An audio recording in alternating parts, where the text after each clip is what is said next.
Great coaches, they put us in, great positions, and then confidence. You played both outside and in the slot. The nickel defense has become much more important in the NFL. Would you get disappointed at all if a team drafted you and tried to pigeonhole you in the slot role? Not at all. I think versatility is a great thing.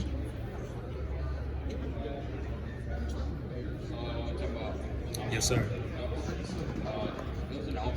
Did you do No, I did an unofficial with them, or an informal.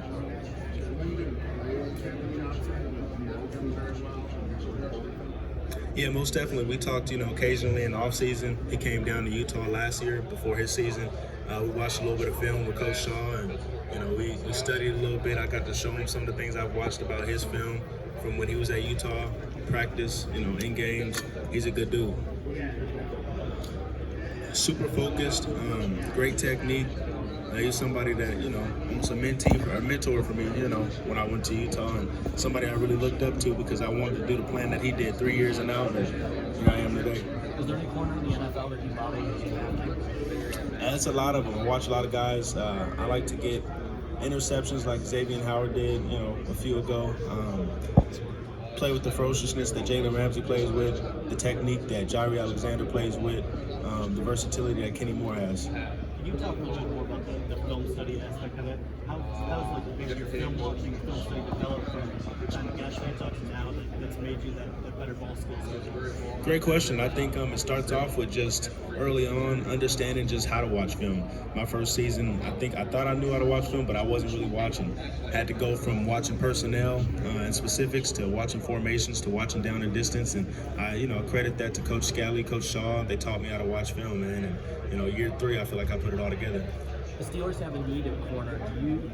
How would you enjoy going to a team led by Mike Tomlin, Terrell Austin on defense? What do you think they're going to do? Man, love the staff. I had the pleasure of meeting with them, and I think that would be a great fit. Clark, this is a really stacked cornerback class. What's something that makes you stand out among all of the prospects here? Man, I think I'm just ferocious, nasty. At Utah, we have a culture. Our acronym is RSB, Relentless, Smart, Nasty Ballhawks. And that's what I think that I am as a football player. I think that's what stands out about me, and I think that's what separates me from the rest of the guys. For us, when you cover Utah, just what kind of coverage schemes you guys play, where you feel like your strengths fit best? I think some of my strengths, were showed this year, my ball skills and things of that nature. At Utah, we played a lot of man. We sent a lot of pressure, which I was grateful for. Played a lot of zone, and we're one of the few teams in the Pac-12 that sends zone pressures, And so I think that that stands out as well on tape and gave me the comfort level that I have in any zone scheme, any man scheme, and I think that's what sticks out for me.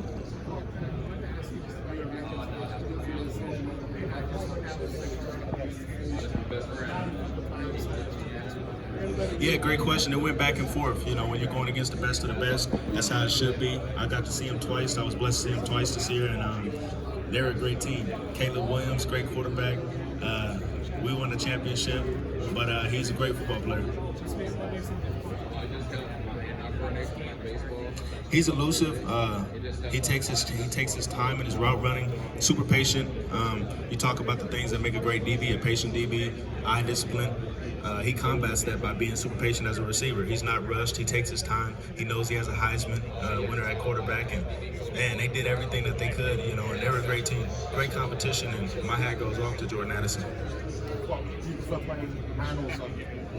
I like both. I think I've developed as a corner to where I can play both of them. I like to call myself a man coverage corner that has a specialty in zone, but I'm a matchup-oriented guy that has had a lot of success, a lot of interceptions come in zone because you have good eyes at quarterback. But I will say I'm a man coverage corner. Clark, you mentioned I'm sorry, what you said? I like them both. A lot of my film's on the outside, but I got some film at slot corner as well. Clark, you mentioned Xavier Howard. Have you studied him enough to pick up on certain things that he does to help him get all those picks? Not in detail, but I know that a lot of that is because of his film study. I know that some of that comes from the zone coverage that he runs, him being able to bait quarterbacks and play with their eyes, manipulate their eyes. I think that's something that I try to pick up, from not only him but other DBs as well in the league. The ability to be able to show one thing and do another, disguise your coverages is something that you can kind of fool quarterbacks and do a lot of different things with. You met with the Dolphins? Informally. And with the Buccaneers? Yep. Was that a formal? I'm gonna say informal. So you're not the biggest corner, but you certainly play like one. How do you make that happen for a guy that's under 6 foot? I think it starts with the mindset. It starts with the confidence. The preparation is what I base my confidence on in God, and in my preparation, man. And so I think I prepare with the best of them. And every single week I go out there, I think I'm the best guy on the field consistently. And so I don't matter if I'm going against, a guy that's 6'7" or a guy that's 5'9", my height. So it just line up and play. Clark, you've been starting since your freshman season. How were you able to get ready to be able to start and contribute right away, and then allow that to continue out there in college? Man, it started with me just setting goals. I'm goal oriented. I like to write things down. I put everything in my little, cheap $1 spiral notebook from the 99-cent store, and I just write everything down. So it started with that my freshman year, and I talked to the staff about it. I let them know, a brief summary of my goals, and everything aligned with what they wanted to do. And I started from game one, man, and I was just blessed that they trusted me as a player, as a person, and then they allowed me to continue to grow as a player and get to where I am now. Have you written down some goals about this draft process specifically? I have. I've written down a lot of them. I can't tell all of them like I didn't before. A lot of people would have laughed, but I'm excited to show everybody though what I can do. Clark, what were your impressions of Anthony Richardson? Great player, super athletic. He has crazy good arm. I'm mad that we lost that game still, but he's a great player. Are you still close with Devin Lloyd? Yeah, most definitely. What was it like playing with him? Great leader. He's a great leader. He was a guy that I kind of modeled my leadership after, and just modeled the way that I present to other players on the football team as well. Just a guy that came in and did everything right. He's a dude that you're going to see up there at 11 p.m., at 6 a.m., the first guy and last guy out. And he modeled how to be a good leader, how to be a good football player, and how to be consistent. So what do you bring to an NFL locker? I would say, the things that I described Devin Lloyd as, that's what I want to bring to the NFL locker room. Consistency, hard work, dedication, and I'm going to try to be the best cornerback in the roster. Yes, sir. I can't remember. I believe it was informal. Clark, this is a really deep and talented cornerback class. How do you differentiate yourself from the others with the draft process? It starts off with the process, just literally respecting every part of it. I like to say my style of play is already on film. I'm a ferocious, nasty, relentless, smart, nasty ball hawk, and that's just what I do. Have you met with the Titans? No, sir. No, sir.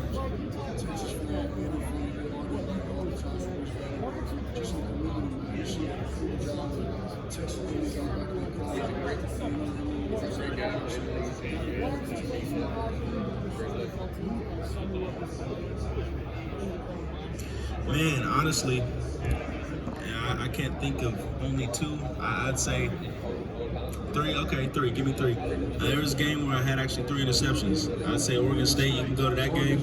You can go to that game. But also, I feel like a game that sums up my entire career was the championship game against USC this year. I feel like I put a lot of good stuff on film. It wasn't a game where I blew the stat sheet out the room, but it was a game that I was consistent.